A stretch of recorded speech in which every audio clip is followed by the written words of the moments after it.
اعوذ باللہ من الشیطان الرجیم، بسم اللہ الرحمن الرحیم۔ ہر نماز کی سورہ میں بسم اللہ الرحمن الرحیم پڑھنا ضروری ہے یا نہیں ہے؟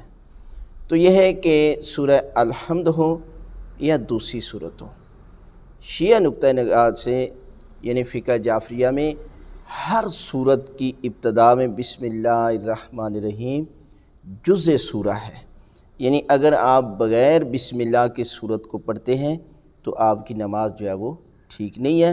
لہٰذا بسم اللہ الرحمن الرحیم کو جزء سورہ ہے، لہٰذا ہر صورت میں جو ہے جب بھی آپ سورہ فاتحہ پڑھتے ہیں یا دوسری صورت پڑھتے ہیں تو آپ کو بسم اللہ الرحمن الرحیم پڑھنا بھی ضروری ہے۔ اور دوسرا جو اہم مسئلہ ہے وہ یہ ہے کہ جب بھی آپ سورہ پڑھنا چاہتے ہیں تو اس سے پہلے آپ کو سورت کو بھی معین کرنا چاہیے اور اسی سورت کا بسم اللہ بھی معین کرنا چاہیے۔ یعنی یہ اکثر لوگوں کو علم نہیں ہے کہ آپ جو ہے وہ بسم اللہ پڑھ لیتے ہیں اور اس کے بعد جو ہے وہ آپ کو پتہ ہی نہیں ہوتا کہ میں نے کون سی سورت پڑھنی ہے، یا سورہ کوثر پڑھنی ہے یا سورہ توحید پڑھنی ہے۔